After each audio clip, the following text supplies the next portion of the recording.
Greetings, everyone.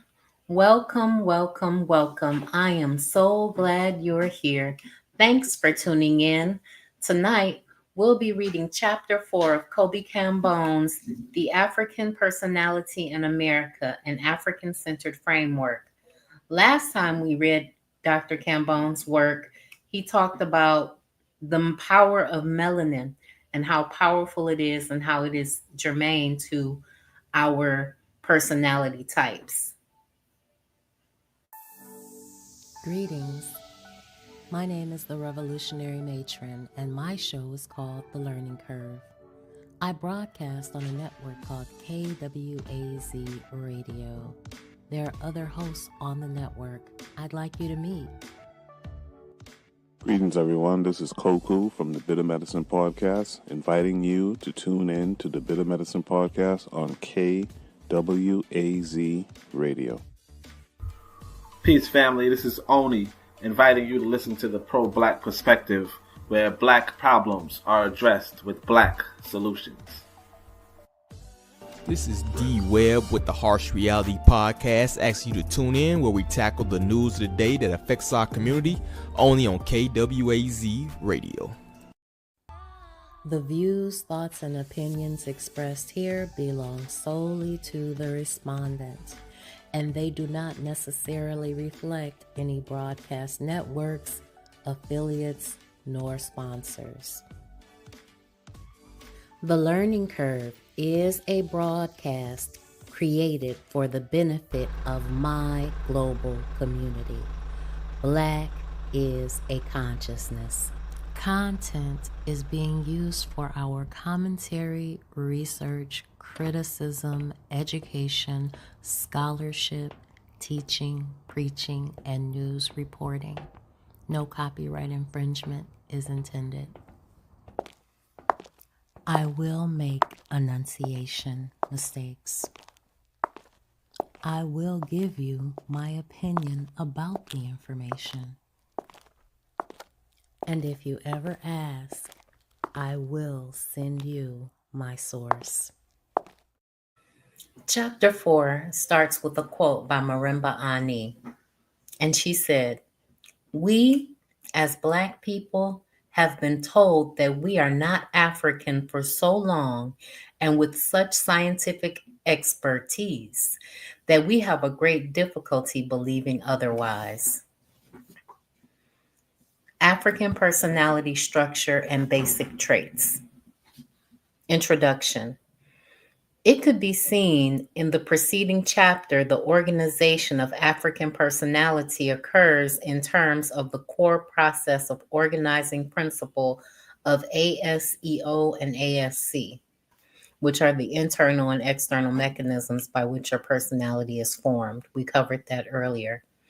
And the basic African personality traits emanating from the core. All of this occurs within the framework of specific biogenetic and indigenous environmental parameters. Greetings, Forecast. Thanks for tuning in. Before moving on to a substantive analysis of this type of organization of African personality, I would propose that a valid and reliable racial cultural model of African personality should allow for or distinguish between at least two, if not three, apparent categories of psychological functioning and behavior.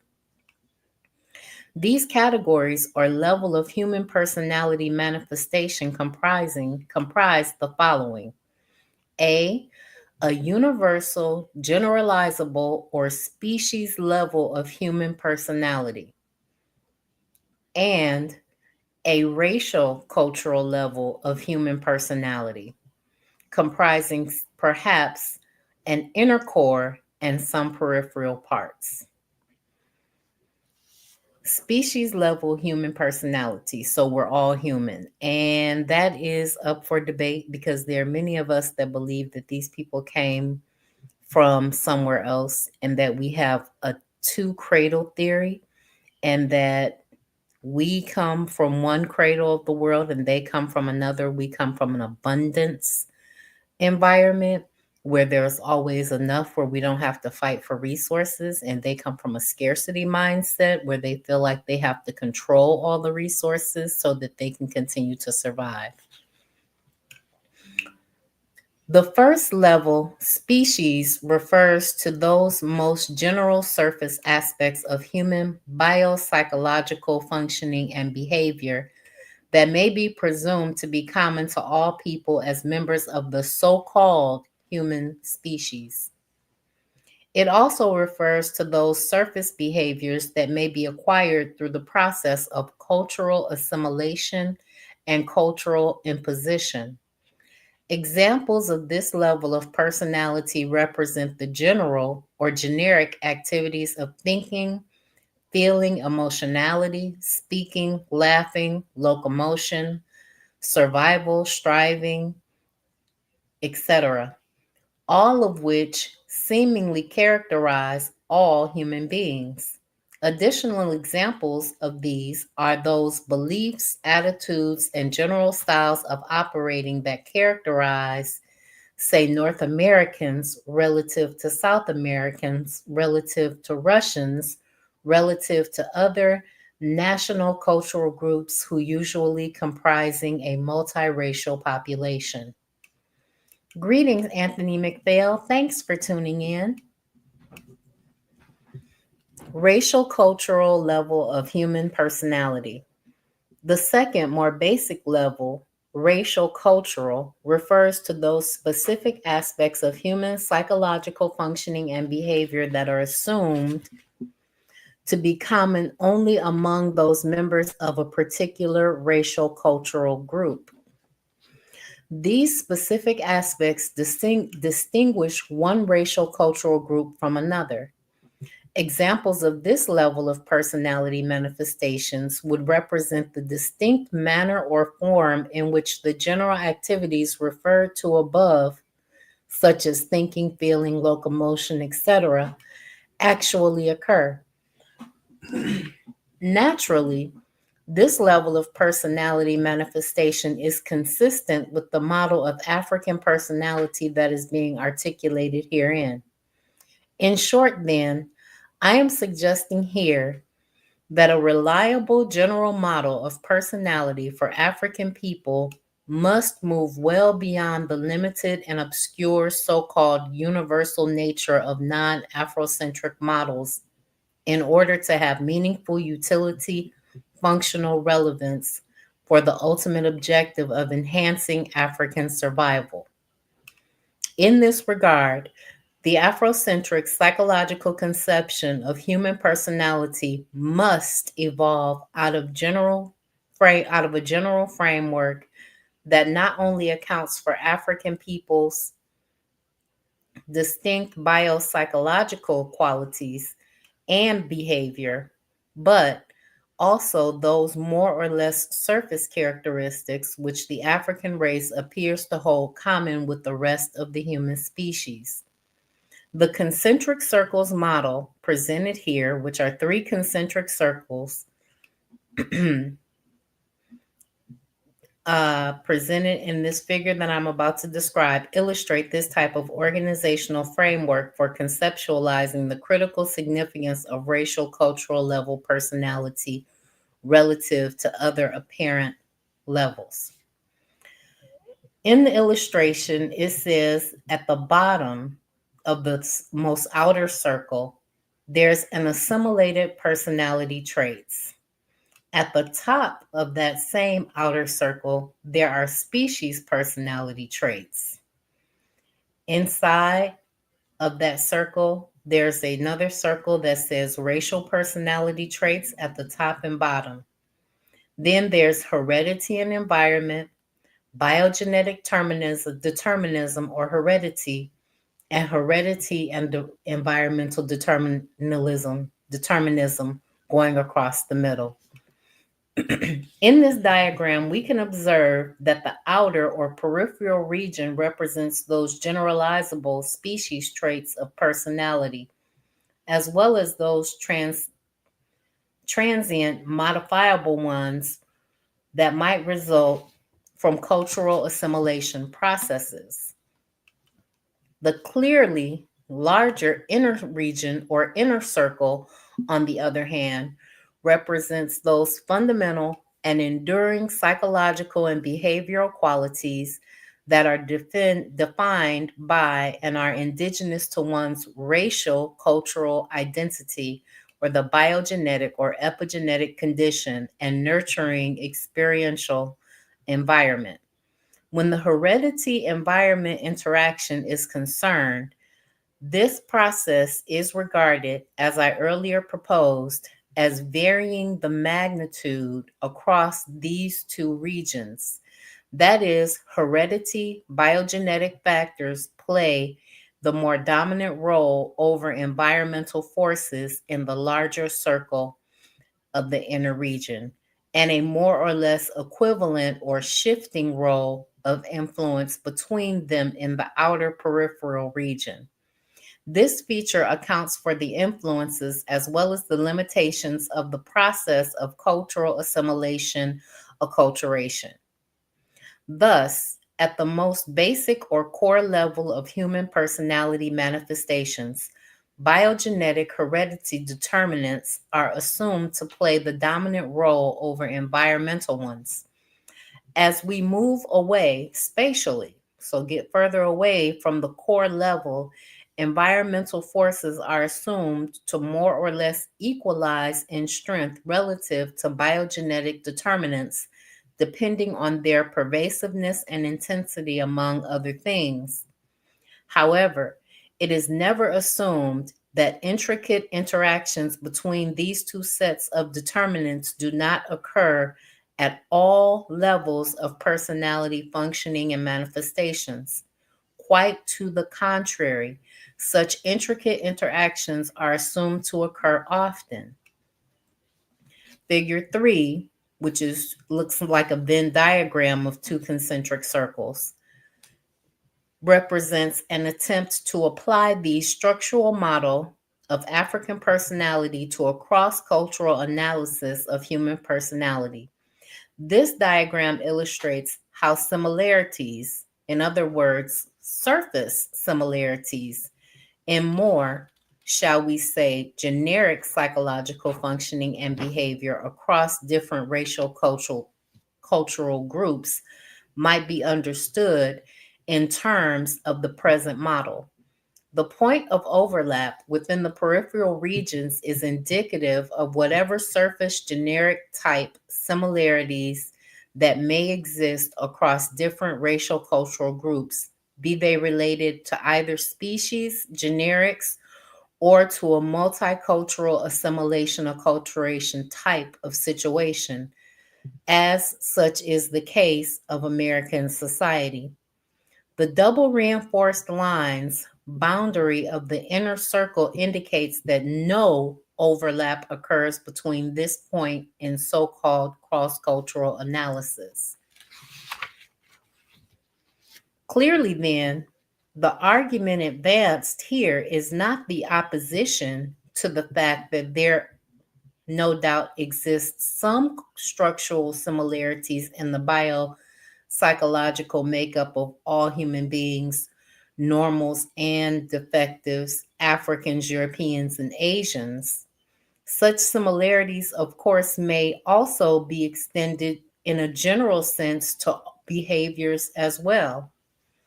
By the same token, however, as indicated in Chapter 3, this model of African personality asserts that the manner and level at which the nervous system operates, for example, and what and how we experience phenomena, and the inner manner of expressing our thoughts and feelings differ for Africans who represent the melanin dominant race relative to Europeans who represent the melanin recessive race.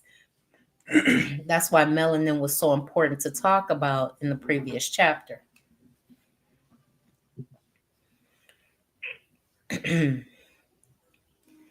Thus, biogenetic deep level infrastructure differences between the different racial cultural groups account for important and fundamental differences in psychological functioning and behavior between them. So we get the same information and we process it differently.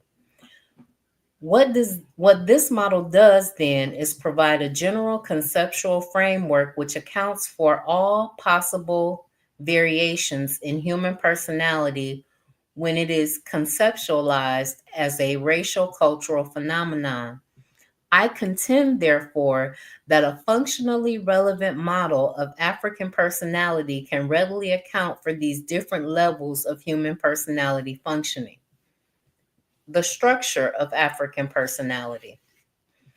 Given this perspective, we may now return to a consideration of the African personality and its broader organizational aspects. In applying this type of spatial conception to the African personality structure, it might look like something that portrayed in Figure 4. That is portrayed in Figure 4. This diagram indicates that the organization or structure of African personality occurs around the core processes of the African ASCO, the African Self-Conscious Organization.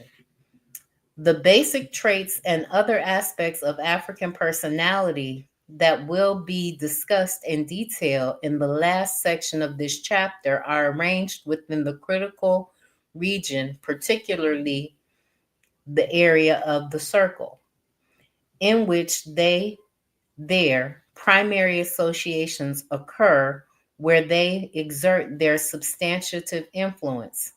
For example, melanin and spirituality are arranged within the innermost or the core region where biogenetic determinants are assumed to dominate, and the various basic traits within the outer region where biogenetic and environmental determinants are assumed to approach share more equivalent spheres of influence. Consciousness, or African self-consciousness, exerts its all-pervasive influence throughout the inner and outer regions, forming the self-fortifying boundaries around the sphere, defining its integrity. The more important implication in the latter case is that where disorder, distortion, etc. occur in African personalities, self-conscious manifestations, to be discussed in Chapter 6, might occur, such as prolonged conditions of racial cultural oppression, then environmental determinants may be presumed to exert greater influence on such occurrences. So where you are in a situation where you are not the dominant culture and you are dominated by another culture, it will have different effects upon you. The arrows and broken lines boundary, or the permeability, encircling the inner core region indicate the primary flow of energy or spirituality from the ASEO and ASC to the basic traits. The double line, or the reinforced line, represents the biogenetic integrity of the African personality. This diagram thus provides a rough spatial illustration of the general structure of the African personality. So if you could imagine a circle with two circles inside of it, one is a very big circle and one is a very small circle, and they're all lined up. You have the species traits at the top and the assimilated traits at the bottom. You have a very thin, probably a half-inch circle going around. And then inside that circle, okay, you have your African self-consciousness, which is your African personality traits, which are surrounded by and infused with your African self-extension orientation, which is where your spirituality and your melanin dominance come into play, in the very center of that. But around that, you have your personality traits and your heredity and things that you got from your environment. So that's what it looks like. The African self-consciousness, self-extension orientation, and African personality traits. In considering the dynamic manifestations of the African self-extension orientation in African functioning and behavior, I have previously noted that observing the behaviors of African people throughout the diaspora provides the most reliable basis for inferring the operation of this core process in African personalities. While the process is clearly multifaceted in its modes of expression, as has been indicated, it gives unequivocal continuity and congruence to the great diversity of psychological and behavioral traits deriving from it. So we're the same wherever we are. As previously noted, the process of African personality expressions occurs at both the unconscious and conscious levels under normal natural conditions. However, because other than normal natural conditions often characterize most of the African experience in North America and throughout the rest of the African diaspora, most of the contemporary African personality expressions are more or less on the unconscious level. So we do what we do and we don't even know what we're doing it, but we're doing the same thing when we do what we do. This is because Africans throughout the diaspora rarely, if ever, consciously look at, think about, or invoke or perceive or are aware of their Africanity-driven functioning and behavior as a result of prolonged cultural trauma and miseducation about our African reality. In most cases, the continuity of our conscious memory and practice of our traditions were severely disrupted. Again, it constitutes a basic biopsychical, spiritually propensity that governs how we approach experience, what and how we do whatever we do, and how we express ourselves in thought and action. It naturally inheres in these basic modes of expressing our biopsychical experience through spiritual transcendence. So, when they say season until your ancestors tell you to stop, or when you say, I'm channeling the energy of my, when you say, I'm channeling my ancestors as I do this thing, then those are the things that he's talking about, because those things and those experiences go beyond our physical experience or even the domination that we all experience. There are things that are epigenetically passed on to us. You don't even know why you're doing that. I am going to put some of that Detroit talk on y'all, Anthony McPhail. Once this model is clearly laid out and understood, it is relatively easy to infer the operation of the ASEO in most of the natural, everyday behaviors of African people and thus interpret them within this framework. It might also be noted that while some of these behaviors may occur structurally similar on the surface to those of some other racial cultural group, the ASEO and ASC always forgets a fundamental distinction. In other words, its basic African character of spirituality between African functioning and behavior and that of non-Africans when it is understood and interpreted properly. The ASEO and ASC, through its melanin dominance genetic blueprint, so epigenetically, therefore imprints and propends African behaviors to modes of expression that are uniquely African, whatever the behavior and wherever it occurs. Thus, African behavior and the modes of its expression ultimately acquired their fundamental African character from their operation of the ASEO and the ASC, so our inner and outer workings and understandings of the world, in the various basic traits of African personality. Consequently, the basic traits of the African personality, or Africanisms, as they have also been called, have one fundamental characteristic, that is, they all reflect the dynamic spirituality operation of the ASEO from which they derive their energy and or substance. The ASEO defines the dynamic nature and coherence or continuity of the African personality traits. So we are spirits having a physical experience more so than any other people. And we rely on that more than any other people because it's all they left us with. It's the only thing that our ancestors could pass down to us in a lot of instances, because anything else we had, they destroyed, they burned, they made it illegal for us to exist.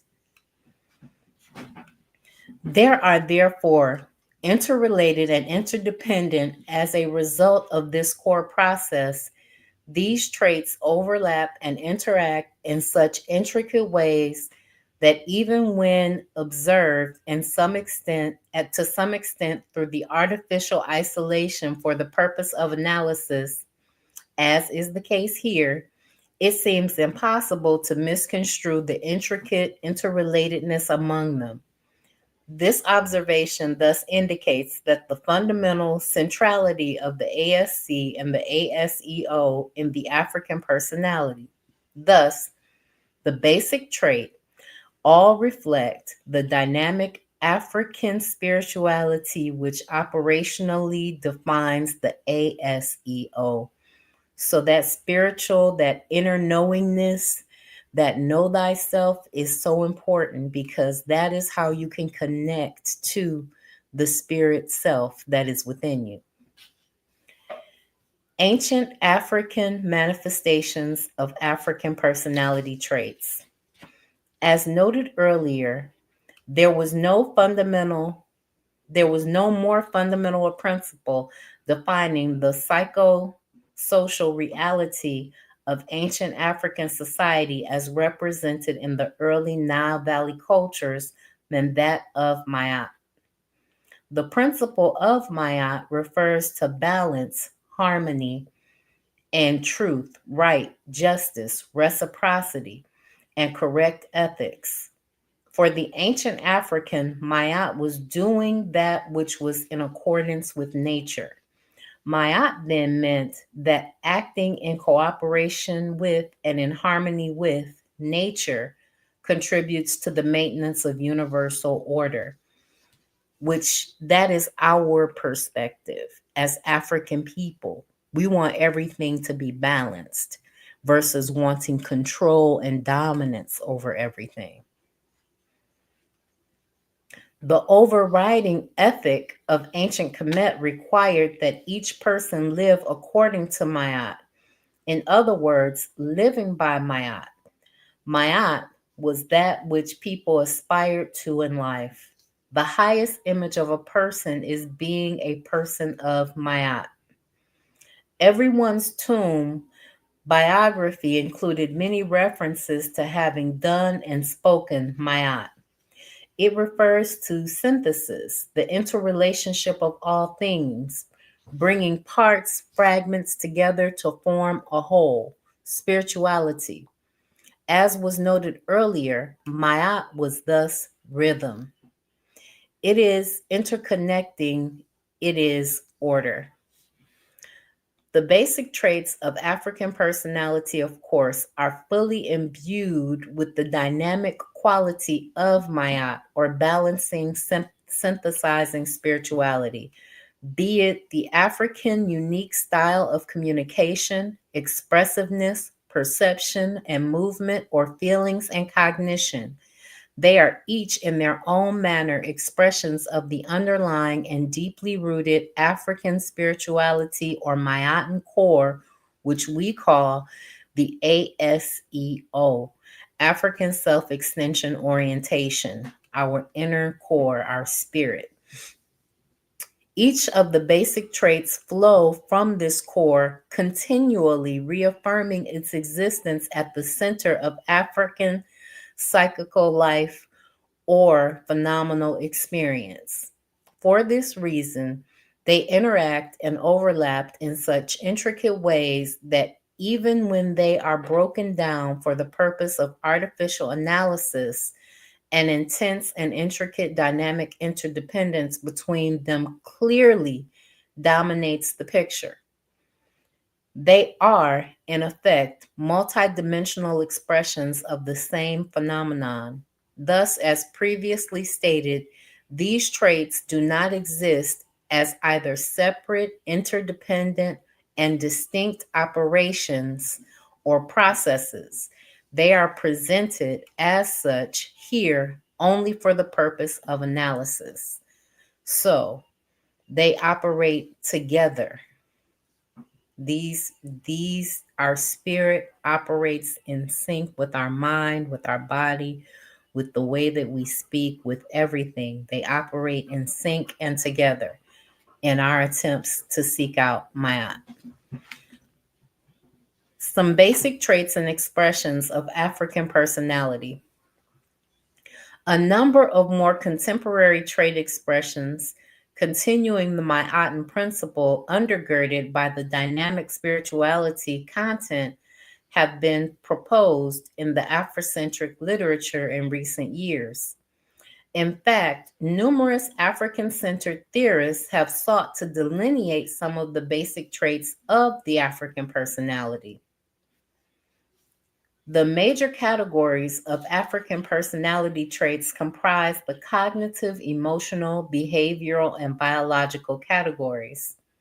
For example, some of these theorists have proposed such characteristics of African psychological functioning and behavior as depth of feelings or intense affect, symbolic imagery, synthesis, anti-analytical thinking, style or a stylistic expressiveness orientation, and rhythmic, fluid, physiomotor responsiveness and spontaneity, all within the general context of basic traits of African personality.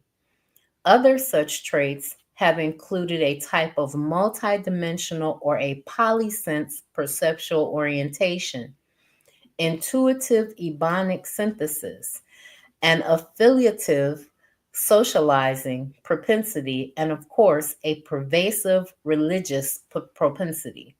So we seek out the spirit in attempts to reconnect ourselves. We seek out the spirit. Before we turn our attention to a descriptive level analysis, however, it is important to reiterate that these traits of African personality are not regarded as separate and discrete.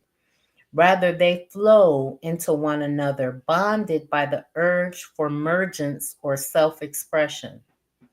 The ASEO that permeates African behavior. However, a closer examination of some of these traits will hopefully serve to illustrate their cognitive, emotional, and behavioral dimensions and the fundamental operations of the ASEO within them. While some of these concepts may sound unfamiliar, their descriptive elements will be, I am certain, quite familiar. Among the most frequently cited basic traits and the ones about which substantive knowledge has accumulated, 7 have received widespread recognition and have been reasonably well developed in literature.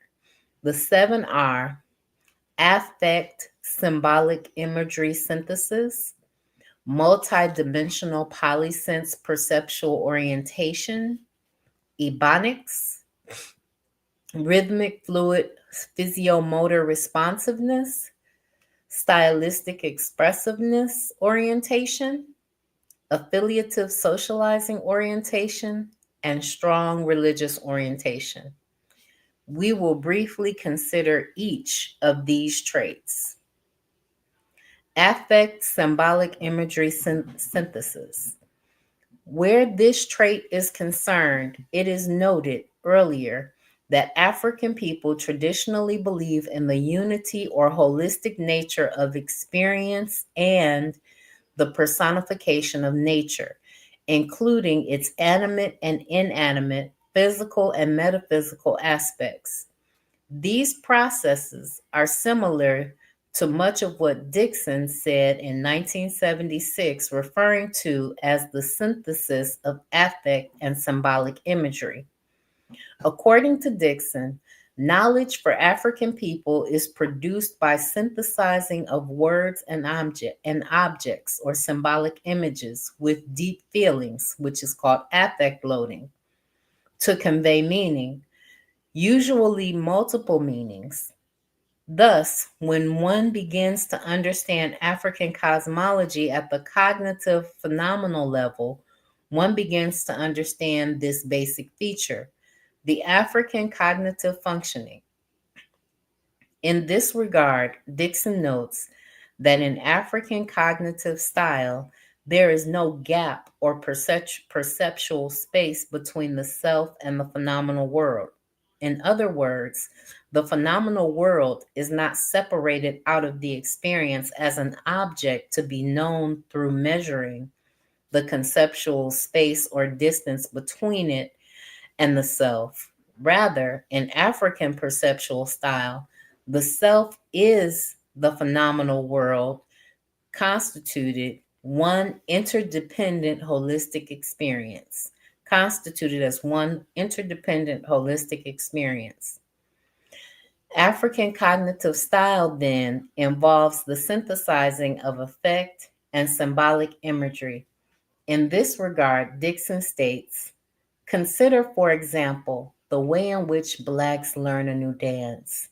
They feel the music, which is the affect sense, and they watch other Blacks dance, which is the symbolic imagery. At one point, these two factors combine and they are dancing like their other brothers and sisters. It is undeniable that this process reflects a high order of intellectual functioning. I contend that affect symbolic imagery mode of knowing is not a knack or an act. Rather, it is an alternate form of thinking. In sum, affect symbolic imagery cognition or knowing by feeling and watching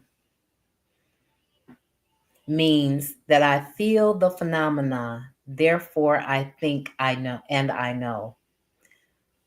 Naturally, the trait of affect symbolic imagery synthesis is most consistent with the natural state of African psychological functioning within the framework of the African worldview.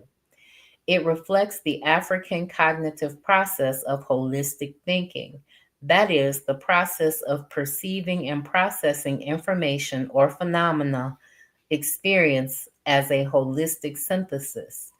Again, it is the synthesizing of words and objects with feelings and affect to convey meaning in experience. It refers to an emphasis on the centrality of feelings in cognition or a holistic cognitive emotional style. Multidimensional polysense perceptual orientedness. The trait of affect symbolic imagery synthesis, of course, fits appropriately within the general category of African perceptual style. In other words, the attending to, receiving, and processing of information and or experiences. The trait of multidimensional polysense perceptual orientedness, however, refers more specifically to the multiple modes of sensory acuity and the nature of their interaction in African psychological functioning. For example, it is well known that the sensory or perceptual style in European psychological functioning is dominated primarily by the visual sensory mode and to a lesser extent the auditory, tactile, and olfactory modes. Thus, there is little equivalence among these sensory modalities in Europeans' psychological functioning. In African functioning, on the other hand, not only are all of these four modes actively involved in the sensory experience, but others as well. This trait, therefore, refers to the distinct African tendency to rely on equivalent, interacting, and interdependent multiple modes of sensory acuity, involving much more than the visual auditory modes that dominate the Eurocentric experience. We learn different. Thus, this more complex African perceptual process includes the equally dominant tactile, olfactory, and taste sensory systems, as well as many others not commonly referenced. In other words, the so-called proprioceptive processes like psychokinesis, vestibulation, vibes, precognition, etc., that are highly developed among Africans and usually operate interactively and independently. We're more psychic than them. For example, what many theorists refer to as parapsychology or ESP or extrasensory perceptual processes represent other and another multiple modes of sensory acuity peculiar to African psychological functioning. Here, the process of psychokinesis, the ability to perceive and communicate or influence through thought processes alone, similar to the energy transformations activity characteristic of the Vodun spiritual system. Precognition, which is the ability to foretell or perceive events before they actually occur, which also occurs in the Vodun as well as most African spiritual systems, and vibes. This phenomenon is closely related to a deep-seated communal type of intuition, a shared feeling or perception that is more visceral in nature and usually occurs in social interpersonal situations, are commonly found in African psychological functioning. Additionally, a type of proprioceptive process involving the ability to perceive and communicate through the movement of bodily tissue processes, like the popular cliche, "I feel it in my bones," is also associated with African styles of sensory perception or African ways of knowing. In optimal African psychological functioning, then, these additional sensory processes are as viable in the overall perceptual processes as are the visual, auditory, tactile, and olfactory processes. In other words, the optimally functioning African sensory perceptual system operates as one holistic, equivalent, interacting, complementary, interdependent process, thereby forming a complex, multidimensional polysense perceptual system. Thus, the trait of multidimensional polysense perceptual orientation represents another distinguishable trait of African personality which emerges through the operation of the ASEO.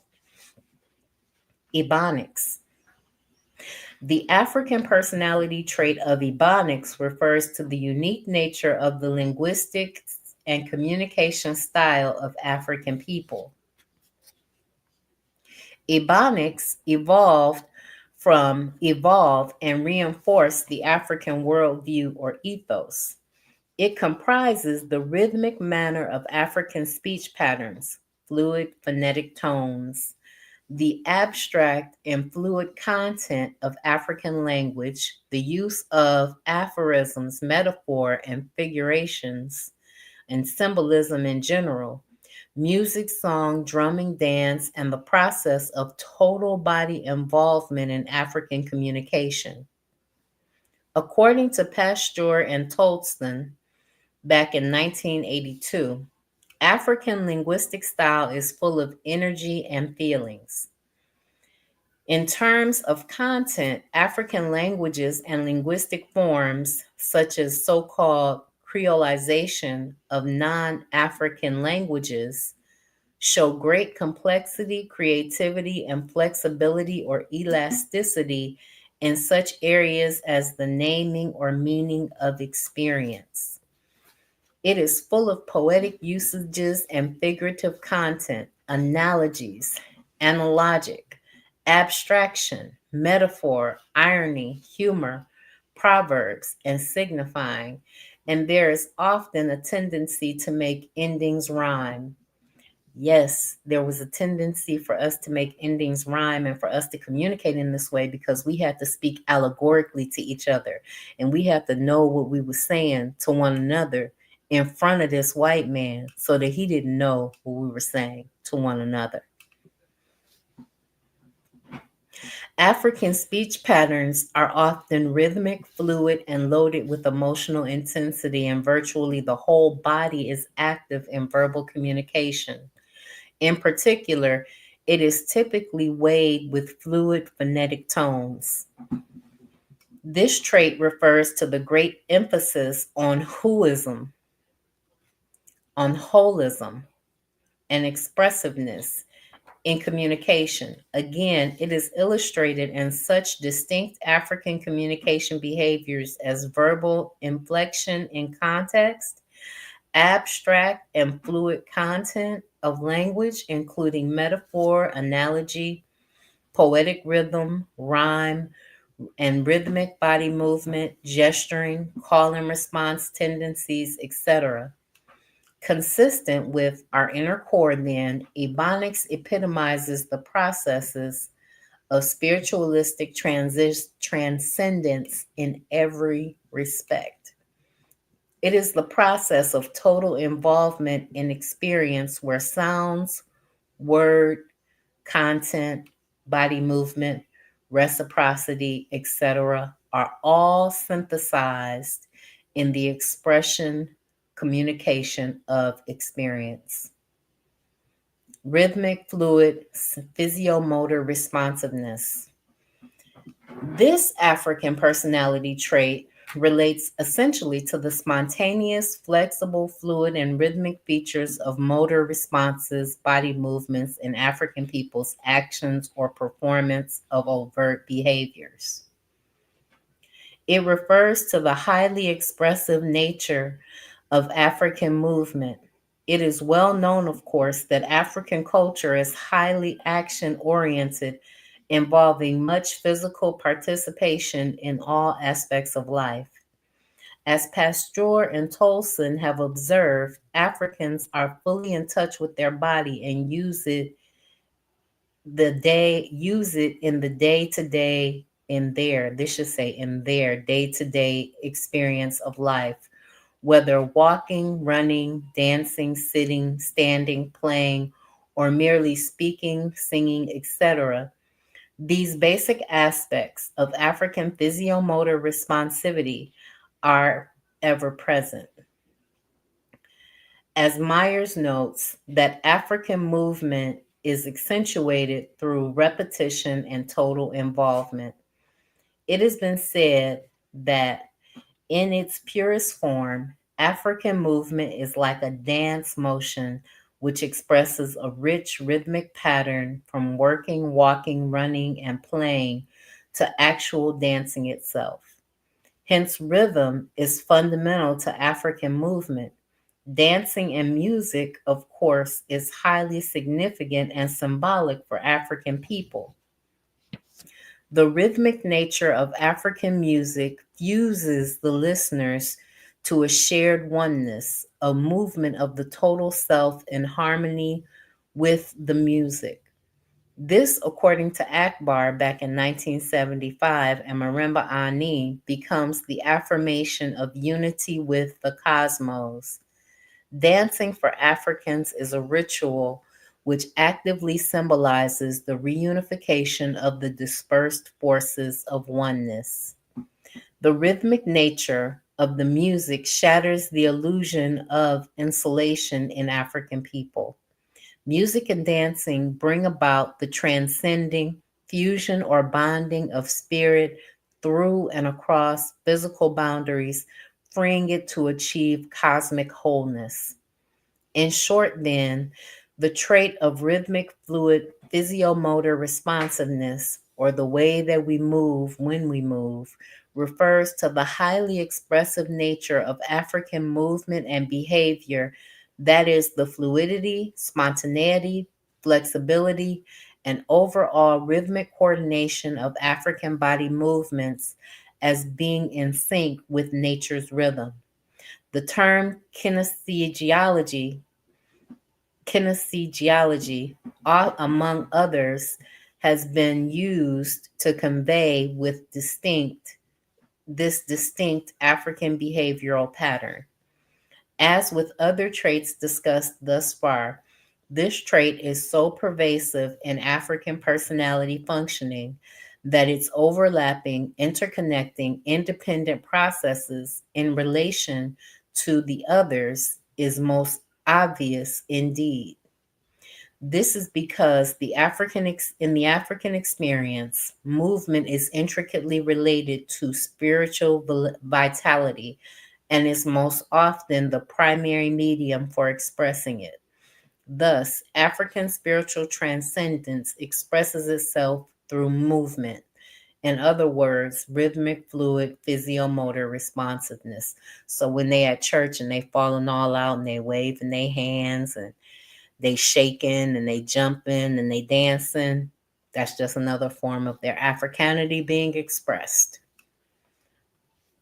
Stylistic expressiveness orientation.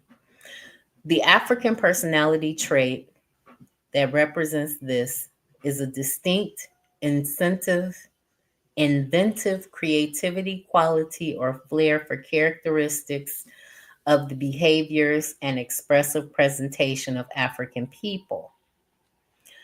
It has been alluded to over and over again in the treatment of other basic traits. Stylistic expressiveness orientation refers to the richness of expressiveness, improvisation, and ingenious creative flair, flamboyance that tends to characterize African expressions and action. Much of the behaviors mentioned in the preceding discussion of African communication styles and physiomotor responsiveness reflect these very same characteristics, such as African people's manner of speaking and its content, walking, running, playing, dress, attire, and general demeanor. Anthony McPhail says, Robert L. Williams' book, Ebonics, The True Language of Black Folks. Absolutely. It's an excellent book. According to Tolson and Pasteur, from 76 to 82, dress and costume are indications of the Black aesthetics of style. The flamboyance of the Black male's attire and queenliness of Black women in native fashion are examples. Blacks in this country have established the dress fads for a long time. Cuffless pants, creased jeans, short shorts, t-shirts with pictures and slogans, and the preference for highly colored clothing appears first in the Black community. Creative, imaginative behavior is clearly seen in the style of Black dress.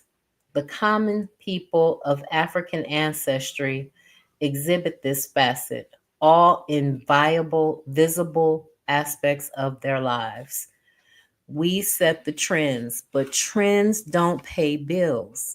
But we set the trends. We are the culture, and culture is consumable unless you can figure out a way to commoditize it.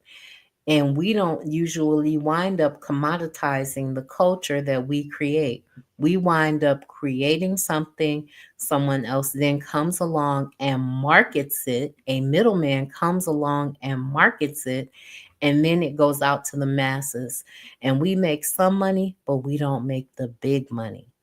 So remember, you have to figure out a way to market your ideas.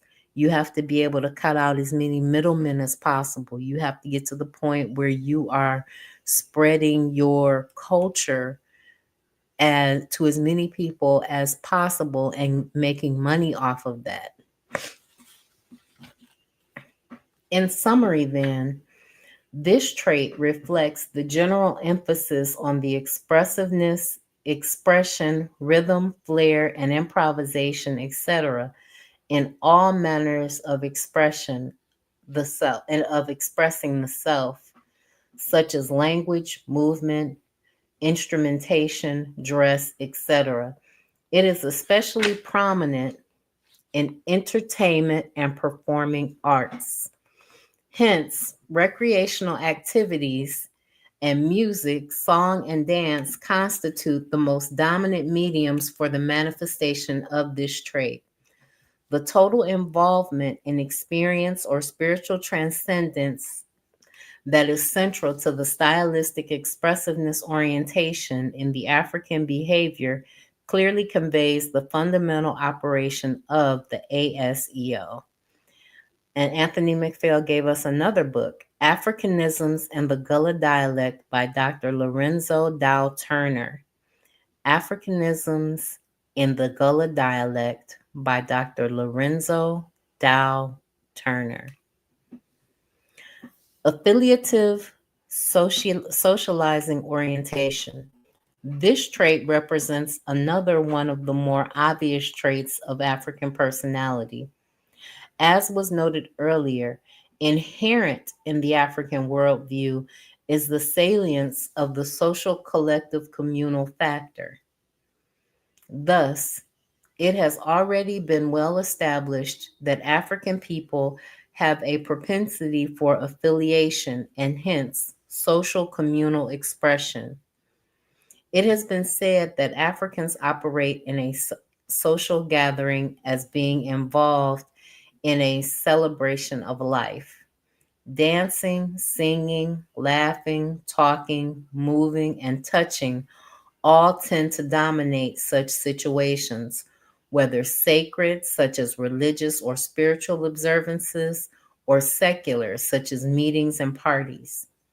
Participation, shared participation, thus tends to characterize African people's affiliative socializing propensity.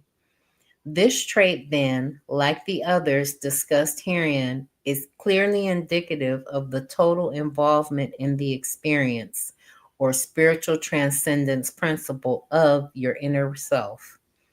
Akbar, writing in 1975, has noted that socializing or coming together and sharing with each other reaffirms for Africans, as with dancing, the rhythmic flow between self and others. It is a reaffirmation and reintegration of ourselves as spiritual beings. The rhythm of shared participation becomes the active manifestation of the operation of African spirituality, or in other words, our inner spiritual self, the ASEO. This trait then refers to the great emphasis on social communal expression in African behavior, such as group activities, interpersonal affiliations, aggregation, etc., all involving an emphasis on shared participation and communal phenomenology. It manifests itself in most social interaction circumstances, particularly all forms of intra-African interactions. Given also the movement and communication aspects of this trait, along with many other aspects, the overlap between affiliative socializing orientation and the other traits is clear. And finally, religious orientation. Unquestionably, the most obvious and pervasive of all the basic traits of African personality is that of African people's so-called religious propensity. As Akbar and Marimba Ani and others have proposed, the belief and practice in some form of religious expression or affirmation, reaffirmation of the spirit, the acknowledgement of a supreme deity, being, or creative force, spiritual in nature, is fundamental to the African personality throughout the world. And that's why I tell you, if you're not going to use that book for your liberation, put it down. But if you are going to use it for your liberation, talk to me. In fact, it is utterly impossible to speak of African personality within the framework of the African worldview without speaking of African Black religion or spiritual expression.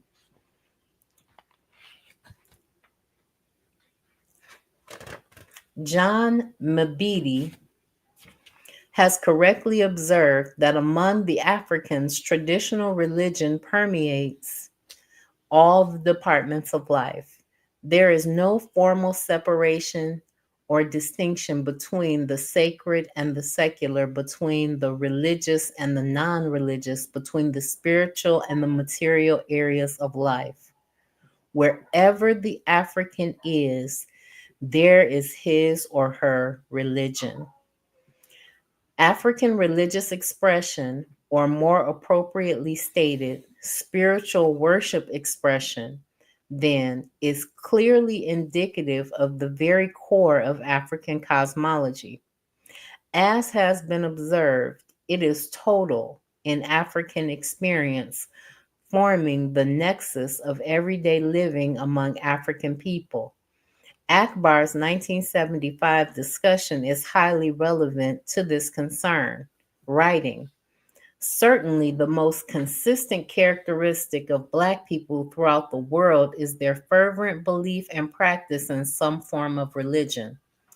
Though the practice comes in many forms, it consistently seeks to reaffirm the notion of oneness within and between men, as well as with the source of divine force which flows through all men. Religion becomes the essential regulator for the rhythms of life. It is the vehicle which unifies all of the community into kinship of oneness. If consistency is a source of data about binding universal laws, then it would seem that the most normal lifestyle for a Black person is a religious lifestyle." So, Anthony McPhail also says Black people came up with a way of talking in the late 1930s and 40s called Pig Latin, and white folks co-opted it because they consume us as a culture. While African religious propensity requires little description, it is important to recognize in this trait the existence of basic moral propensity. That is, as defined by the African worldview, African spirituality reinforces in African people the basic tendency toward operating according to a general principle of fairness and justice for all, including a basic, emphatic, and altruistic style. Religion for African people, therefore, is more than simply a system of beliefs and attitudes. It is a collective social practice. It is a way of life, and it also clearly overlaps with other traits previously discussed. As can be observed, the core of this trait, the reaffirmation of spirit, the oneness of spirit, obviously forms the dynamic center of the ASEO and ASC. Thus, the basic trait of religious orientation involves the fundamental tendency among Africans to emphasize a belief in a supreme being, a spiritual and consciousness force behind life, existence, natural order, etc., and the ethical moral obligations and responsibilities required to validate this fundamental spiritual bond between humanity and throughout the universe. This trait, therefore, includes the dominant expression of the cardinal Mayatin principle, in other words, sense of morality, ethical conduct, fairness, reciprocity, and justice in interpersonal relationships, and African experience and behavior in general. African people have great spiritual needs which must be addressed through their cultural affirmative means or through culturally distorted, misoriented means, such as is the case throughout much of the African experience in North America, as well as throughout the Europeanized African world. Most of the critical defining characteristics of these African personality traits are summarized in Table 4.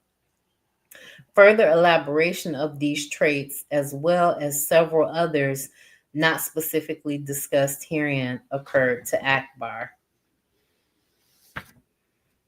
So in this chart, there are certain African personality traits, and we'll go over them again. The affect, symbolic imagery, emphasis on feelings and cognition, synthesizing words and objects to reflect and convey meaning. Holistic cognitive emotional system in perceiving and processing information and experience. Multidimensional polysense perceptual orientation, your psychic ability. Emphasis on equivalent, interacting multiple modes or perceptual orientation, sensory acuity involving not only visual, auditory, and the other three well-known systems, but also the extrasensory systems processes as well, such as vibes, precognition, and others. Vestibulization, kinetics, and proprioceptive. Ebonics, emphasis on holistic expression, communication style, abstract, fluid, content, language, inflection in content and context, rhythmic speech, and bodily movement. Rhythm, fluid, physiomotor responsiveness, emphasis on highly expressive nature of gross responses and motor movements, physical responsiveness, spontaneous, fluid, flexible, and overall rhythmic body features of body movements. Stylistic expressive orientation, emphasis on inventive, improvisation, expressiveness, flair in all manners, expressiveness, self, language of speech, movement, music, instrumentation, especially noted in aesthetics. Affiliative socializing, emphasis on social communal expressions, group orientation activities, aggregation, interpersonal affiliations, all involving emphasis on shared participation and communal phenomenology. I messed that word up. Religious orientation, but the phenomena of us acting communally is what that sentence means. Emphasis or belief in a supreme being, spiritual force behind natural order, imposing Mayatin virtues and moralistic ethical standards and conducts. Most of us have some type of religious orientation. And most of us have that religious orientation for a number of reasons. That's why if you take away white Jesus, if they don't accept Black Jesus, what are they going to have? As was stated, this treatment represents only a brief sampling of the great matrix of basic African personality traits that exist. A future manuscript might be useful in furthering our understanding of the unlimited range and breadth of African personality expressions in the functioning of African people. Of course, the names selected for many of the traits discussed are rather wordy and awkward sounding. This is primarily because, for the most part, we are using non African language forms to describe and articulate African phenomena and processes. We must ultimately adopt the Marimba Ani approach in searching out African language terms and concepts and using them for labeling African phenomena and processes. Only then can we truly complete the conceptual liberation process away from our condition of Eurocentric conceptual incarceration. It is important to reiterate that the African personality traits are organized around the spirituality core as a spider web. They operate as a dynamic, interdependent, overlapping arrangement as they function to manifest the ASCO in through thought and behavior. Conclusion: the traits of African personality in perspective. Again, this brief survey of some basic African personality traits is not exhaustive. There exist a number of other basic traits or Africanisms, and perhaps some secondary ones. For example, see what Akbar, Marimba Ani, Dr. Nobles, and Dr. Clark wrote about it, which flow through the core processes of the ASC and the ASEO. Future research in this vital area of study will surely bring them to light as well. What I have attempted to do here is to merely present a sampling of such traits to demonstrate how they organize and operate around the core process of the ASC and the ASEO, to illustrate what I propose to represent the all-pervasiveness of its functioning. So he's trying to show how resilient our spirit is no matter what. Given this model of African personality, it should be made clear again that the ASEO and the ASC itself defines the nature and coherence of all these traits. To reiterate, these traits are interrelated as a result of this core process and should not be viewed as separate and independent. As was noted previously, they interact and overlap in such intricate ways that even when obscured somewhat through artificial isolation for the purpose of this kind of analysis, it seems utterly impossible to misconstrue the intricate relationships between them. The fundamental centrality of the ASEO, and ASC in African personality naturally accounts for such powerful overlapping and congruence among these traits.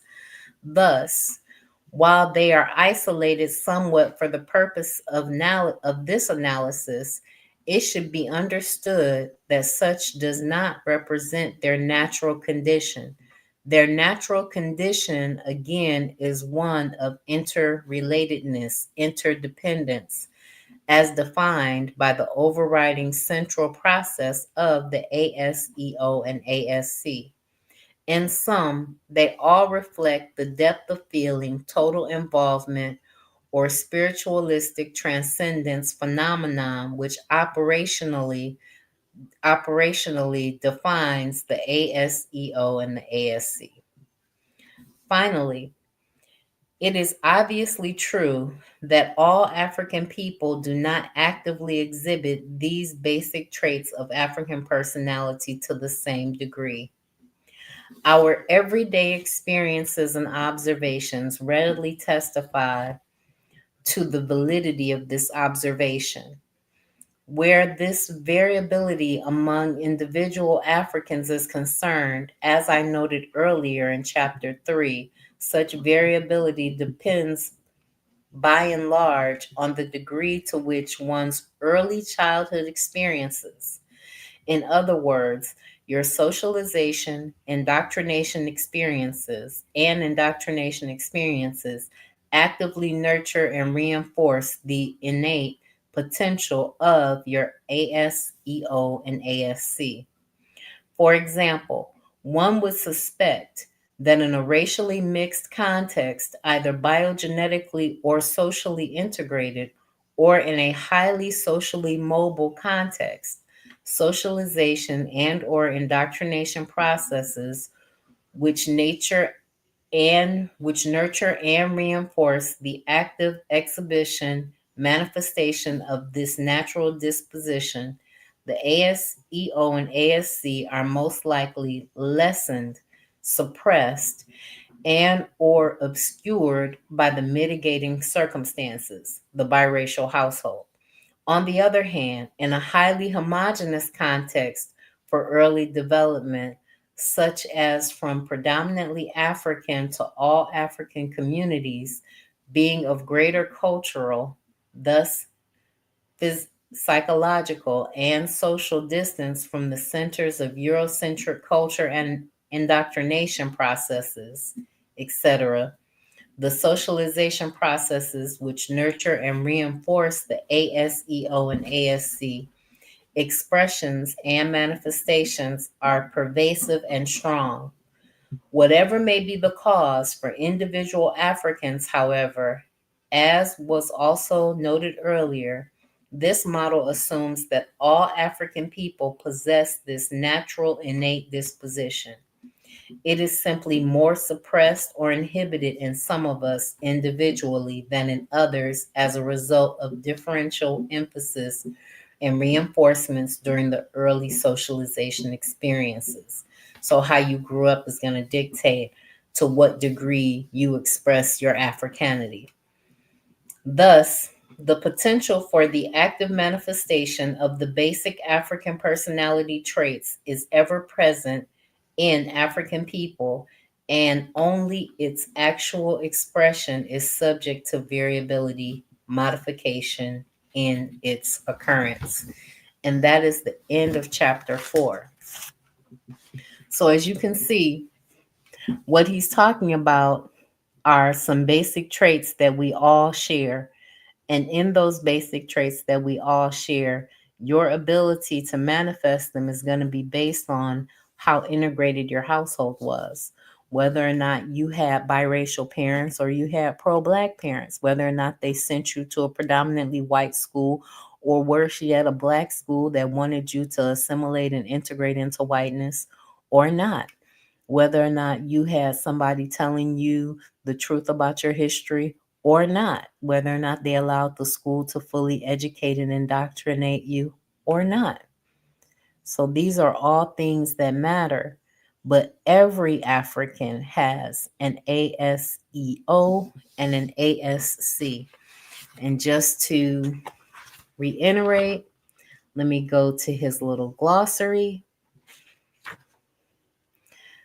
and highlight what he was talking about when he says these things. The African self-conscious extension orientation and the African self-consciousness are both inner workings of you. They are inside of every African.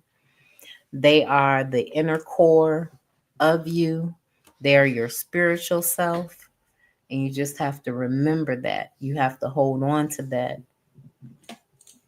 If no one wants to come up, we're going to close out tonight. All right, guys. I thank you, each and every one of you, for being here. I thank Forecast for being here, Anthony McPhail for being here. I know that Sister Raw and the elders that listen with her are here. I know that Koku is listening. I know that Oni is listening. I know that KW Don 7 is listening. I know that so many others are listening. I appreciate and value each and every one of you. We are continuing that book. And then tomorrow night, we're going to be reading Slave Rebellions. It's a youth book.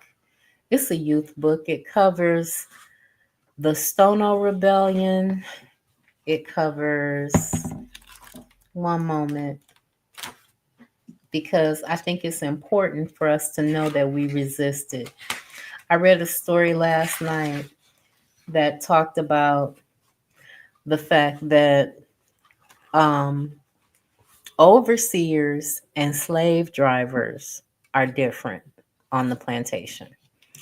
Overseers were always white, were usually white, and drivers were usually black enslaved people that meted out punishment on other black people, but they had similar functions.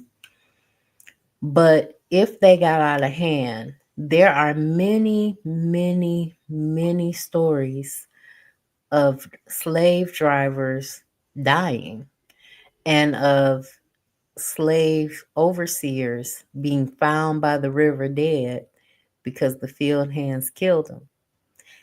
In those slave narratives that were collected in the 1930s in the United States of America, they talk about it was always rumored that the field hands killed this one.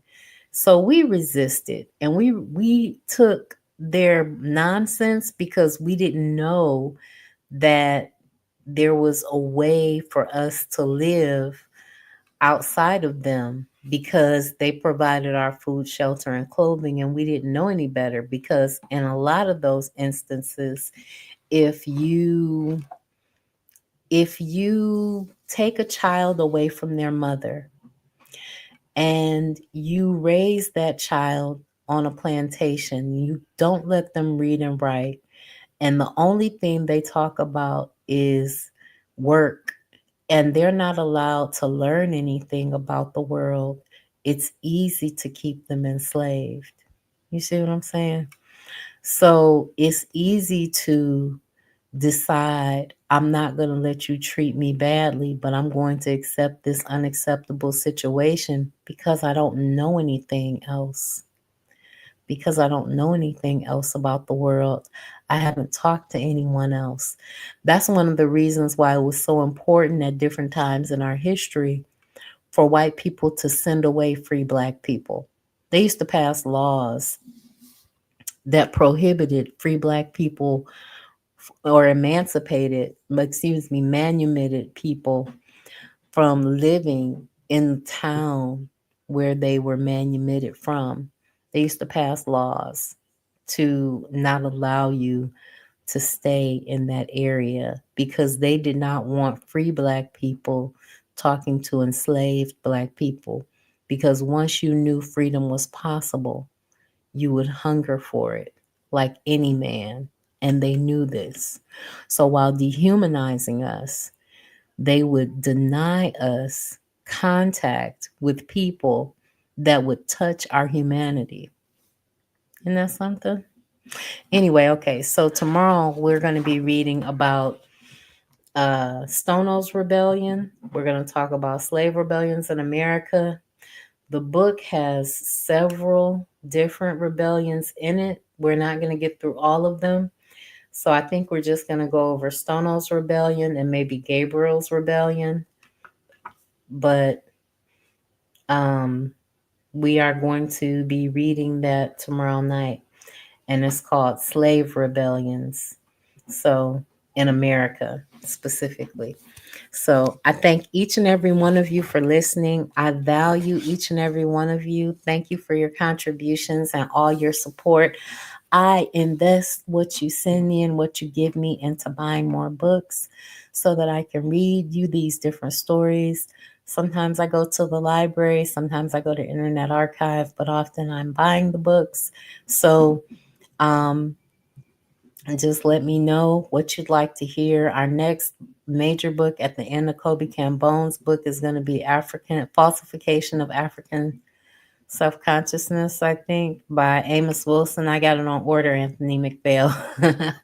So I got it on order. So it's The Falsification of African Consciousness, I think is the name of the book, but it's by Amos Wilson. All right, guys. Thank you for tuning in, and I will see you tomorrow. And remember, every single thing that touches your life, whether it is religious, political, or social, must be an instrument of your liberation, or you must throw it into the ash can of history. Peace, guys, and good night.